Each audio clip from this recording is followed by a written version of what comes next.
बात महाराष्ट्र की, जहां श्रीरामपुर बेलापुर रोड पर बड़ा हादसा हो गया, जहां एक बेकाबू कार डिवाइडर से टकरा गई और खंबे को तोड़ते हुए पलट गई। हादसे में 2 लोग गंभीर रूप से घायल हुए हैं।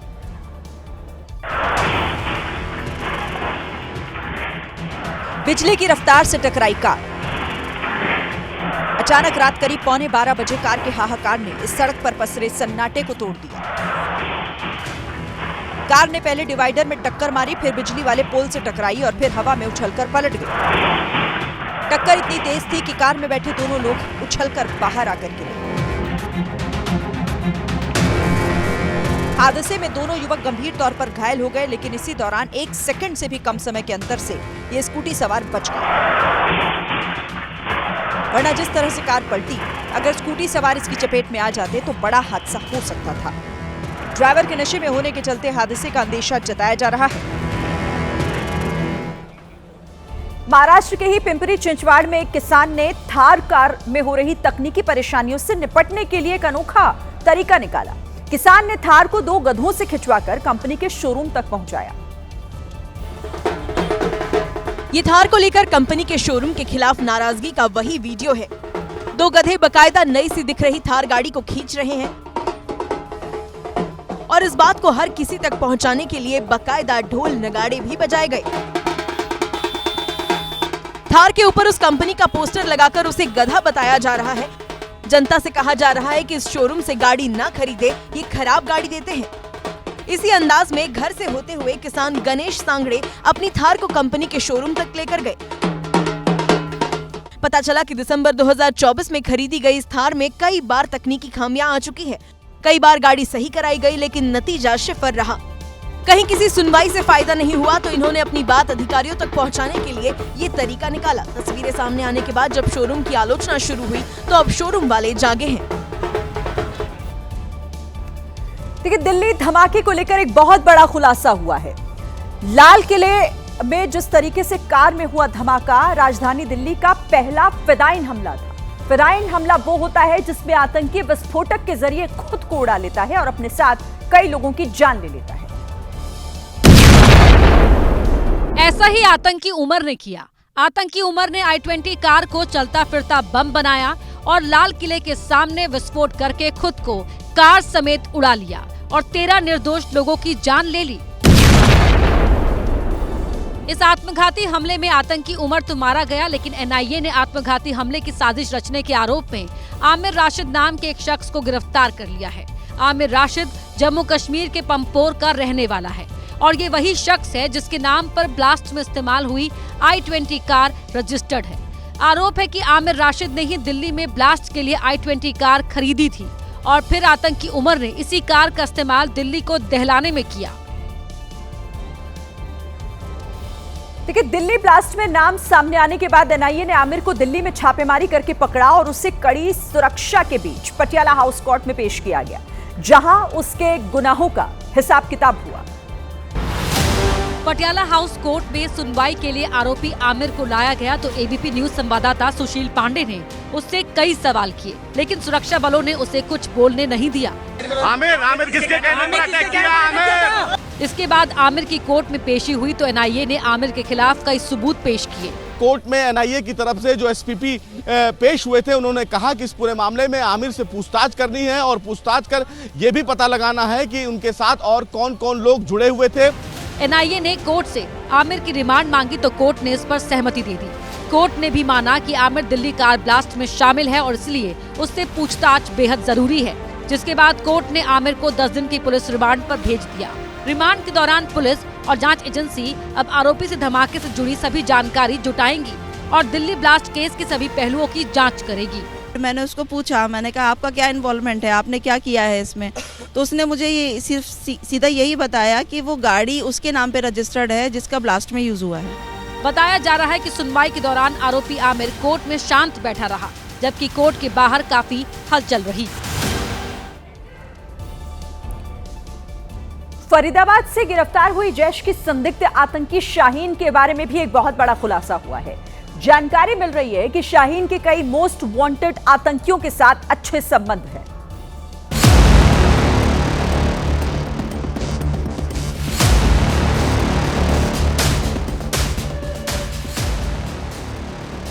दिल्ली धमाके में शामिल आतंकी शाहीन को लेकर जो सबसे बड़ा खुलासा हुआ है वो ये है कि आतंकी शाहीन 3 बार पाकिस्तान की यात्रा कर चुकी है। दावा है कि आतंकी शाहीन पाकिस्तान जाकर जैश के टॉप कमांडरों से मुलाकात कर चुकी है।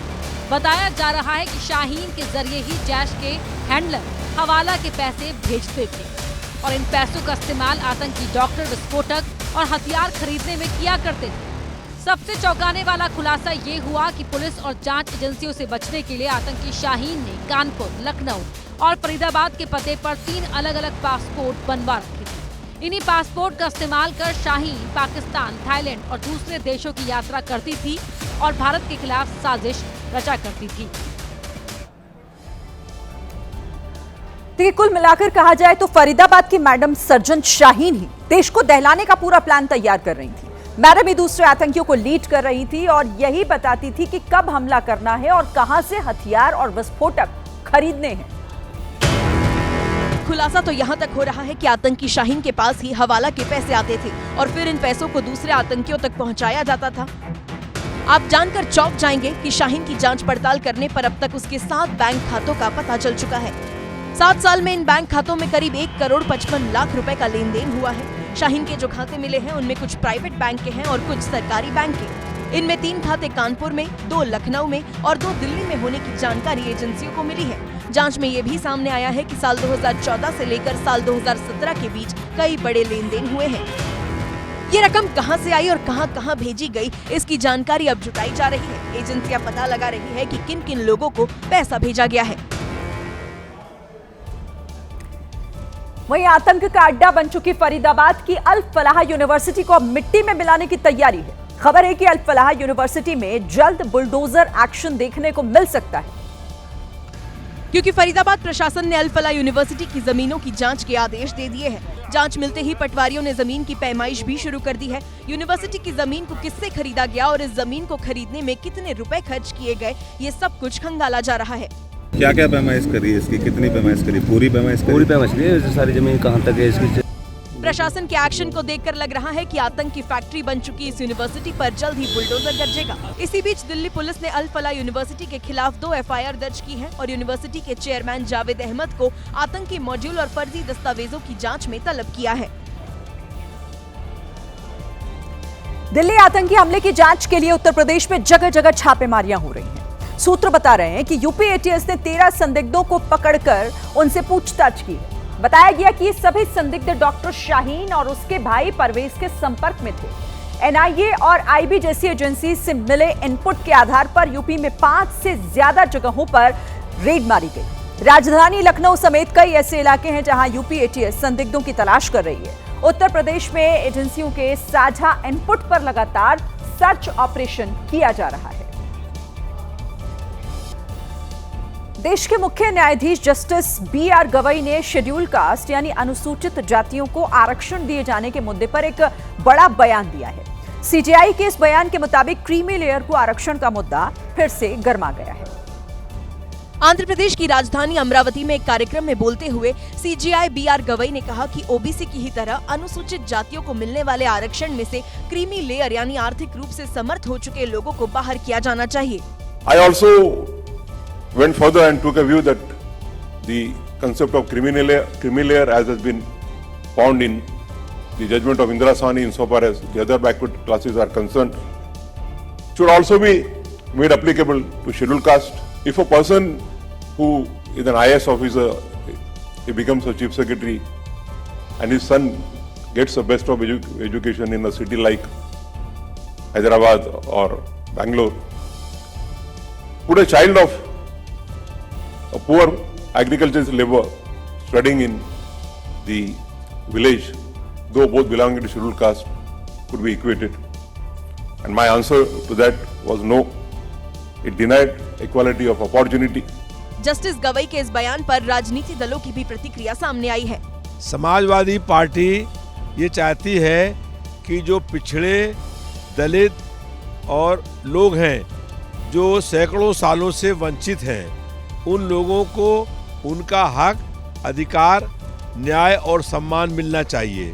जिस तरीके से गवई साहब ने कहा कि अनुसूचित जाति में क्रीमी लेयर के वो पक्षधर नहीं है। मैं भी बिल्कुल उनकी बात से इत्तेफाक रखती हूँ। जो लोग बार बार कहते हैं कि क्रीमी लेयर को लाएंगे, उनका आधार क्या है, किस आधार पे वो कहते हैं, पहले आधार बताएं। लालू राबड़ी परिवार में तेजस्वी और रोहिणी की लड़ाई जब से सड़क पर आई है, पिछले 3 दिन से हर रोज कोई ना कोई विवादित कहानी सामने आ रही है। 15 नवंबर को रोहिणी आचार्य ने आरोप लगाया कि पिता लालू के सामने उन्हें गाली दी गई और चप्पल से मारा गया। 16 नवंबर को सोशल मीडिया पोस्ट के जरिए अपना दर्द बयां करते हुए तेजस्वी और उनकी टीम पर आरोप लगाया कि घर के अंदर उनकी किडनी को गंदी किडनी बताया गया और इस बात का ताना मारा गया कि रोहिणी ने पैसे और पार्टी से टिकट के बदले पिता लालू को किडनी दी है। 17 नवंबर को रोहिणी ने एक और पोस्ट किया जिसकी हेडिंग थी परिवार का जहरीला इंसान। और इस पोस्ट में एक बार फिर से रोहिणी का दर्द दिखा। इस बार भी बिना नाम लिए रोहिणी ने छोटे भाई तेजस्वी यादव पर निशाना साधते हुए लिखा, परिवार में एक ऐसा जहरीला इंसान जरूर होता है जिसको आप कितनी भी इज्जत दे दो, कितना ही सम्मान दे दो, लेकिन वो आपकी इज्जत कभी नहीं करेगा और बेचारा बनकर आप पर ही सारे इल्जाम लगाता रहेगा। जब उसको आपसे कोई स्वार्थ होगा तो वो 2-3 दिन पहले ऐसा व्यवहार करेगा जैसा कि कुछ हुआ ही नहीं, और जैसे ही उसका काम निकल जाएगा वो फिर से अपनी औकात दिखा ही देगा। ऐसे लोगों से सतर्क रहिए। रोहिणी ने ये पोस्ट अपनी बड़ी बहन मीसा भारती से मिलने के कुछ घंटों बाद किया। बहन मीसा भारती से मुलाकात कर लौटते वक्त जब रोहिणी से सवाल किया गया कि उन पर चप्पल किसने फेंकी, तो इस सवाल के जवाब में रोहिणी ने कहा, आप ये बात जाकर के तेजस्वी यादव किसके शहर पे हुआ है उनसे जाके पूछिए, संजय यादव से पूछिए, एक और लड़के का क्या नाम था, रमेश से जाके पूछिए। देखिए, घर में हुई भाई तेजस्वी से तीखी नोकझोंक से शायद रोहिणी का दिल पूरी तरीके से टूट गया। इसीलिए रोहिणी ने अपने 2 सोशल मीडिया पोस्ट में ऐसी बातें लिख दी जो कोई बहन अपने भाई के लिए नहीं लिखती है। पहले पोस्ट में लिखा गया कि मुझसे मेरा मायका छुड़ा दिया गया, मुझे अनाथ बना दिया गया, आप सब मेरे रास्ते कभी ना चलें, पिता को किडनी ना दें और सिर्फ अपने बारे में सोचें, किसी घर में रोहिणी जैसी बेटी बहन पैदा ना हो। रोहिणी ने अपनी दूसरी पोस्ट में भी यही बात लिखी कि किसी घर में रोहिणी जैसी बेटी पैदा ना हो। सूत्रों के मुताबिक रोहिणी ने इतनी बड़ी बातें इसलिए लिखी क्योंकि माता राबड़ी देवी और पिता लालू यादव की मौजूदगी में आरोप है कि तेजस्वी ने रोहिणी का अपमान किया। सूत्रों के मुताबिक तीखी बहस के बीच तेजस्वी ने बहन रोहिणी से कहा कि तुम तो बहुत खुश हो रही होगी, जो तुम चाहती थी वो हो गया। इसके जवाब में रोहिणी ने नाराज होते हुए कहा कि माता पिता के सामने तुम जैसा व्यवहार कर रहे हो तो मेरे दिल से बद्दुआएं निकल रही हैं। जिस तरह तुम घर की बेटी का अपमान कर रहे हो, अभी और देखना मेरी बद्दुआ तुमको लगेगी। सूत्रों की माने तो इसी बातचीत के दौरान चप्पल फेंकने की कोशिश हुई और बात बिगड़ गई, जिसके बाद रोहिणी पटना वाले घर से निकलकर बड़ी बहन मीसा के पास चली गई। ये लड़ाई तब से चल रही है जब से रोहिणी ने किडनी दिया अपने पिता को और उसके बाद उन पर कई तरीके के आरोप लगे। देखिए, पहले सवाल उठाया गया कि क्या रोहिणी ने वाकई में अपने पिता यानी लालू प्रसाद को किडनी दी है। सोशल मीडिया पर रोहिणी के खिलाफ एक कैंपेन चलाया गया। उसके बाद रोहिणी ने खुद ही बताया कि उनकी किडनी को गंदी किडनी बताया गया। पैसों के लालच में किडनी देने का आरोप उन पर लगाया गया। यहां तक कि रोहिणी ने कहा कि उन्हें इतना तक ताना दिया गया कि पैसे और टिकट की वजह से पिता को उन्होंने किडनी दी है। और अपने खिलाफ हेट कैंपेन के लिए रोहिणी आचार्य ने तेजस्वी के दोस्त संजय यादव पर आरोप लगाया और उन्हें इसके लिए जिम्मेदार भी ठहराया। रोहिणी के घर छोड़कर जाने के बाद और सोशल मीडिया पोस्ट से लालू परिवार में खलबली मच गई। रोहिणी के बाद लालू प्रसाद की और 3 बेटियां रागिनी, चंदा और राजलक्ष्मी भी अपने बच्चों के साथ पटना से पिता का घर छोड़कर दिल्ली चली गई। तो वहीं भाई तेज प्रताप यादव सोशल मीडिया के जरिए बहन रोहिणी के साथ खड़े दिखाई दिए। तेज प्रताप ने कलह बाहर आते ही अपनी पार्टी के सोशल मीडिया हैंडल से तेजस्वी के करीबियों पर हमला किया। तेज प्रताप यही नहीं रुके, सोशल मीडिया पर एक पोस्ट किया जिसमें लिखा, बहनों का दर्द क्या होता है तेजस्वी क्या समझेगा, क्योंकि बहन का मतलब मैं समझता हूँ। 7 बहनों के बाद एक भाई पैदा हुआ था। दुआओं से, मन्नतों से और पूरे परिवार की खुशियों के बीच मैं सबका लाडला था, सबकी आंखों का तारा। लेकिन आज क्या हो रहा है। इस पोस्ट के जरिए तेज प्रताप बहन की पीड़ा के साथ साथ अपना दर्द भी बयां करते दिखे। जनशक्ति जनता दल के हैंडल से अपनी पोस्ट में तेज प्रताप यादव ने अपने छोटे भाई यानी तेजस्वी यादव पर भी करारा प्रहार किया। तेज प्रताप ने उस पोस्ट में लिखा, तेजस्वी ने जयचंद रूपी षड्यंत्रकारियों को हमारे परिवार में इस तरह घुसने दिया कि पूरा परिवार ही बिखर गया। आरजेडी परिवार तार-तार हो गया और ये सब सिर्फ इसीलिए क्योंकि कुछ लोग पार्टी को हड़पने के लालच में थे। तेज प्रताप ने अपील करते हुए लिखा कि बिहार की सभी माताओं, बहनों, भाइयों और बेटियों से हाथ जोड़कर विनती है कि इन घटनाओं पर चुप मत रहिए। आरजेडी के नेतृत्व से जवाब मांगे। जब मलाई बांटने का समय था तो सब कतार बनाकर बैठे हुए थे, तो आज मेरे परिवार के टूटने पर ये सब आखिर चुप क्यों हैं? आज मेरा घर संकट में है, माता पिता सुरक्षित हैं, मेरी बहनें घर छोड़कर चली गई, पूरा परिवार पीड़ा से गुजर रहा है। जनता मालिक से आग्रह है कि इन जयचंदों को पहचानिए, इनसे सवाल कीजिए, लोकतांत्रिक तरीके से इनका घेराव करिए। लालू परिवार के ड्रामे पर राजनीतिक प्रतिक्रियाएं भी आई। तेजस्वी यादव का जो दम्भ और अहंकार है वो परिवार को बांध नहीं पाया। बीजेपी के आईटी सेल के चीफ अमित मालवीय ने एक्स पर अपनी पोस्ट में लिखा कि तेजस्वी यादव का अपनी बहन रोहिणी यादव पर चप्पल उठाना किसी भी स्थिति में उचित नहीं ठहराया जा सकता। जो कुछ आज सामने आ रहा है वो कोई संयोग नहीं, ये उसी परिवार के पतन की कहानी है जिसने कभी लाखों परिवारों को दर्द दिया था। कर्म न तो भूलता है न माफ करता है। इस मामले पर केंद्रीय मंत्री जीतन राम मांझी ने कहा, बहनों को विशेष करके तरजीह दी जाती है, लेकिन तेजस्वी प्रसाद किस जरूरियत में इस तरह का काम किए हैं ये जांच का विषय है। उस परिवार में बेटी को जो अपमानित करने का काम कोई तीसरा आदमी करे, हमें नहीं लगता है लालू जी इसको सहन करेंगे। देखिए, लालू परिवार में जब से रोहिणी विवाद शुरू हुआ है तब से दो लोगों के नाम सबसे ज्यादा चर्चा में। पहला तेजस्वी के दोस्त और आरजेडी सांसद संजय यादव और दूसरा रमीज नेमत। रोहिणी लगातार दोनों पर ही तीखा हमला कर रही है, कई आरोप लगा चुकी हैं और इस विवाद के बीच संजय यादव और रमीज की कुछ तस्वीरें वायरल हो रही हैं, जिसे लेकर कई तरह की बातें भी हो रही हैं। गांधी जी के 3 बंदर वाले अंदाज में 3 कैरेक्टर। ये है तेजस्वी के दोस्त संजय यादव और उनके ठीक बगल में तेजस्वी का खास रमीज नेमत। ये एक पार्टी की तस्वीर है। विवाद के बाद ऐसी कई तस्वीरें वायरल हो रही है, कभी समंदर में बोटिंग करते हुए, कभी किसी रेस्टोरेंट में बैठे हुए, तो कभी एक साथ बैठकर मस्ती करते हुए दिखे। मई 2021 में रमीज नेमत ने तो तेजस्वी के साथ वाली एक तस्वीर शेयर की और लिखा कि शुक्रिया भाई, हमारे साथ खड़े होने वालों का कर्जदार हूँ। इन तस्वीरों के जरिए आरोप लगाया जा रहा है कि संजय यादव और रमीज तेजस्वी के डिप्टी सीएम बनने के बाद खूब मौज मस्ती किए। इसके अलावा तेजस्वी यादव का हेल्पर गुड्डू भी दुनिया भर में घूमता हुआ दिखाई दिया। रमीज और गुड्डू प्राइवेट जेट से ट्रैवल करते हुए और विदेश में छुट्टियां मनाते हुए दिखे। संजय यादव आरजेडी के राज्यसभा सांसद हैं और हरियाणा के निवासी हैं। वहीं रमीज नेमत यूपी के बलरामपुर के रहने वाले हैं। देखिए, लालू प्रसाद यादव के साले और रोहिणी के मामा सुभाष यादव ने एबीपी न्यूज से खास बातचीत में संजय यादव पर गंभीर आरोप लगाया और कहा कि संजय ने तेजस्वी को ब्लैकमेल कर सांसद का पद हासिल किया। संजय यादव क्या है? संजय यादव नौकर है, महीना पर आया था बहाल होके, पार्टी का वर्कर नहीं है, फिर भी ब्लैकमेलिंग करके वो राज्यसभा बन गया। अब क्या ब्लैकमेलिंग किया? ये हरियाणा के आदमी जब जब आता है तो लालू परिवार फंसता है। जैसे प्रेमचंद गुप्ता देखिए, वो लालू जी को फंसा दिया, अब तेजस्वी को ये फंसा दिया, पार्टी को खा गया।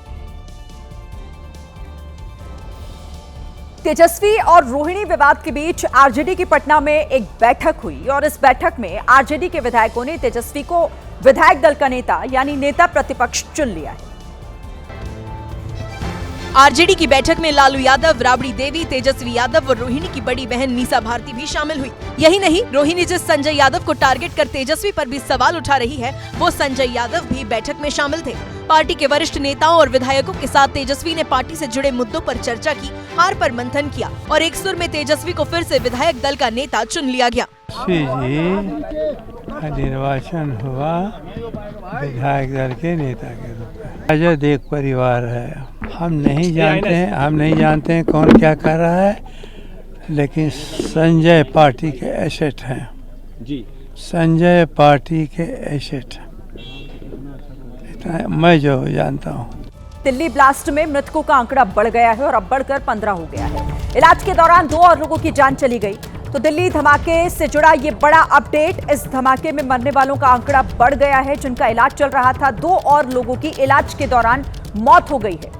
और अब इस धमाके में मरने वालों की संख्या 15 हो गई है। लाल किले के पास जिस तरह से चलती कार में यह धमाका हुआ था, 15 लोगों की मौत अब तक हो चुकी है। आतंकी उमर ने आत्मघाती हमला करके 13 निर्दोष लोगों की जान ली, लेकिन जम्मू कश्मीर के नेताओं के मुंह से इस बारे में दुख जताने के अलावा एक शब्द नहीं निकला। लेकिन जब सुरक्षा बल के जवानों ने आतंकी उमर का घर ब्लास्ट करके उड़ा दिया तो इन नेताओं के पेट में दर्द होने लगा। दिल्ली ब्लास्ट इतना जबरदस्त था कि उसका झटका जमीन से 40 फीट नीचे तक महसूस किया गया। लेकिन दिल्ली ब्लास्ट के 3 दिन बाद पुलवामा में भी एक ब्लास्ट हुआ। पुलवामा में दिल्ली को दहलाने वाले आतंकी उमर के घर को बारूद से जमींदोज कर दिया गया। यह सिर्फ एक ब्लास्ट नहीं बल्कि साफ संदेश था कि आतंकियों के साथ यही होगा। लेकिन आतंकी उमर के घर पर हुए एक्शन पर कश्मीर के नेताओं को दर्द है। पीडीपी चीफ महबूबा मुफ्ती सवाल उठा रही हैं, आतंकियों से हमदर्दी दिखा रही हैं। वो ये सोचते हैं जितना हिंदू मुस्लिम होगा, जितना ब्लास्ट होंगे, जितना खून खराबा होगा, उतना मुल्क में पोलराइजेशन ज्यादा होगा, उनको वोट मिलेंगे। मुझे लगता है उनको दोबारा सोचना चाहिए। सिर्फ महबूबा मुफ्ती ही नहीं, अब्दुल्ला फैमिली भी सुरक्षा बल की कार्रवाई को कटघरे में खड़ा कर रही है। फारूक अब्दुल्ला भी कह चुके हैं कि डॉक्टर्स मजबूरी में आतंक का रास्ता अपना रहे हैं।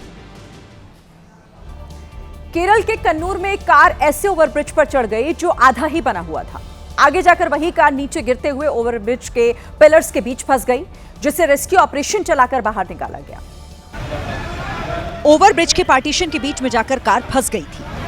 न आगे जाने का रास्ता, न पीछे जाने की कोई उम्मीद। जमीन पर गिरने को तैयार उस कार के अंदर उसका ड्राइवर भी फंसा हुआ नजर आया। शीशों के उस पार दिख रही हलचल के बीच लोग ओवरब्रिज पर पहुंचे। इससे पहले कि कार नीचे गिरती, उससे पहले ही ड्राइवर को सुरक्षित बाहर निकाल लिया गया। फिर लिफ्टिंग मशीन मंगाकर कार को धीरे धीरे ऊपर की तरफ खींचा गया। अपने तरह के अनोखे रेस्क्यू ऑपरेशन के जरिए कार बाहर निकाल ली गई। यूपी के बिजनौर में इलाज कराने पहुंचा एक व्यक्ति उस सांप को भी अपने साथ अस्पताल ले गया जिसने उसे काट लिया था। अस्पताल में सांप देखकर डॉक्टर्स के भी होश उड़ गए। अरे दांत लग गया। शख्स ने डॉक्टर्स को बताया कि इसी सांप ने उसे काटा है और अब वो सांप देखकर उसका इलाज कर दे। भैया सांप घर में काटा, कहाँ?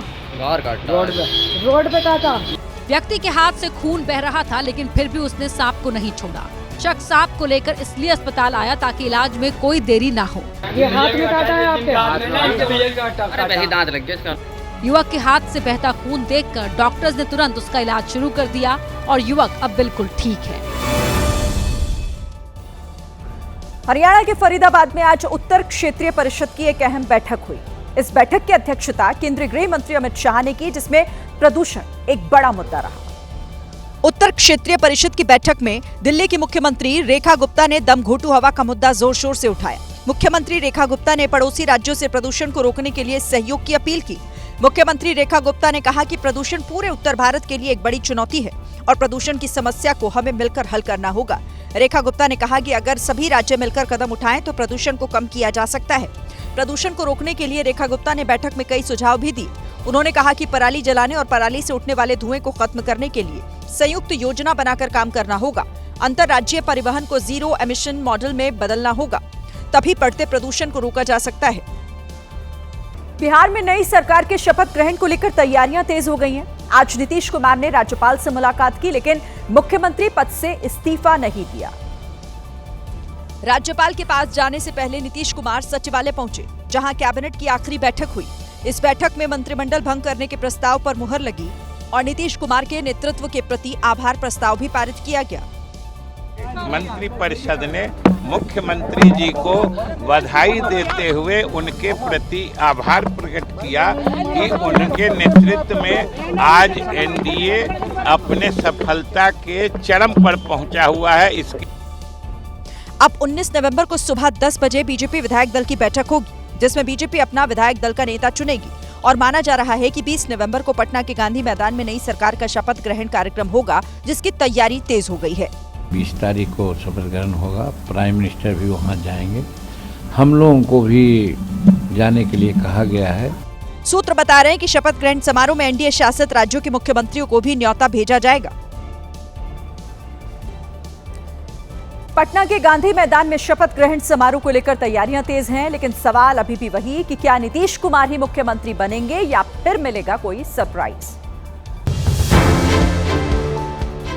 गांधी मैदान में 1 लाख से ज्यादा लोगों के पहुंचने की संभावना है, जिसको लेकर युद्ध स्तर पर तैयारियां की जा रही हैं। जेडीयू के नेता लगातार ये कहते आ रहे हैं कि मुख्यमंत्री नीतीश कुमार ही होंगे। नीतीश ही मुख्यमंत्री होंगे, एकदम श्योर। 20 तारीख को शपथ ग्रहण है, एकदम श्योर, जो मुझे सुनने में मिला है। लेकिन बीजेपी के बड़े नेता अभी भी खुलकर कुछ नहीं कह रहे। वो हमारे सामूहिक नेतृत्व का जो निर्णय होता है उसके हिसाब से सारी प्रक्रिया बढ़ती है और आप लोग को बहुत जल्द बिहार के अंदर सुशासन से समृद्धि वाली सरकार, अब चरित्र की राजनीति करने वाली सरकार, चतुराई की राजनीति करने वाले से बिहार को मुक्ति मिला है। अब सबकी नजरें 20 नवंबर की तारीख पर टिकी हैं और तभी साफ होगा कि बिहार का भविष्य क्या रहने वाला है। 20 नवंबर को जब पटना के गांधी मैदान में शपथ ग्रहण समारोह चल रहा होगा तो सबकी नजरें मुख्यमंत्री और मंत्रियों के चेहरे पर रहेंगी।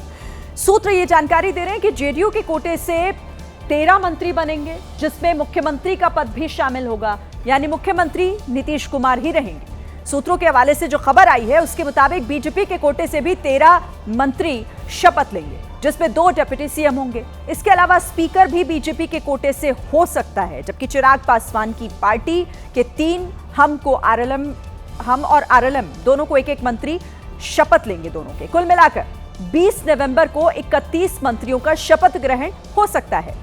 देखिए, बिहार में सीएम समेत कुल 36 मंत्री बनाए जा सकते हैं। इस हिसाब से माना यह जा रहा है कि 5 मंत्रियों के पद खाली रखे जाएंगे, जिसे आने वाले समय में भरा जाएगा। बिहार चुनाव के बाद अब नजरें मुंबई की तरफ घूम गई हैं, जहां बीएमसी के चुनाव होने वाले हैं। इसे लेकर महाविकास अघाड़ी में दरार नजर आ रही है। शनिवार को कांग्रेस के चुनावी प्रभारी रमेश चेन्नथिला की अगुवाई में मुंबई कांग्रेस की बैठक हुई, जिसमें घोषणा की गई कि बीएमसी का चुनाव कांग्रेस अकेले दम पर लड़ेगी। मुंबई कांग्रेस कमेटी ने यह तय किया कि हम इस मुंबई कॉर्पोरेशन के इलेक्शन में आगे ला रहे हैं। अब उद्धव गुट कह रही है कि कांग्रेस की हालत बिहार जैसी हो जाएगी। बिहार में आरजेडी ने आपको सहयोग किया, आरजेडी बेचारी 30 के नीचे आ गई। उत्तर प्रदेश में अखिलेश यादव जी ने सहयोग किया, अखिलेश जी की देख लीजिए हालत। एनआईए ने आतंकी के सहयोगी दानिश को गिरफ्तार किया है, तो इस मामले में एक और गिरफ्तारी श्रीनगर से हुई है। दानिश को एनआईए ने गिरफ्तार किया। दिल्ली में हमास की तर्ज पर ड्रोन अटैक की साजिश रची जा रही थी।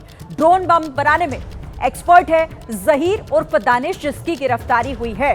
इस वक्त की ये बड़ी खबर, और इस खबर पर बातचीत करने के लिए मनोज वर्मा हमारे संवाददाता जुड़ गए। मनोज, पूरी जानकारी दें, क्या खबर इस पर? जी बिल्कुल, देखिए, जाकिर उर्फ दानिश को एनआईए ने गिरफ्तार किया है और एनआईए के मुताबिक ये अनंतनाग का रहने वाला है। श्रीनगर से ही इसे गिरफ्तार किया गया है और ये जो शख्स गिरफ्तार हुआ है दानिश, ये टेक्निकल सपोर्ट जो है वो इस पूरे मॉड्यूल को मुहैया करवा रहा था। एनआईए के मुताबिक ड्रोन को मॉडिफाई करता था और रॉकेट बनाने की भी कोशिश कर रहा था, ताकि आतंकी हमले जो है बड़ी तर्ज पर किए जा सकें। एनआईए के मुताबिक ब्लास्ट करने वाला जो आतंकी था उमर, ये उसका एक बिल्कुल अहम साथी है। दोनों बड़े हमले की प्लानिंग कर रहे थे और हमास की तट पर बड़े हमले की प्लानिंग कर रहे थे। आपने देखा होगा इससे पहले भी कि हमास जिस तरीके से ड्रोन अटैक करता है, उसी तरीके से रॉकेट बनाकर भारत में बड़े हमले की प्लानिंग। आप इस पर नजर बनाकर रखिएगा।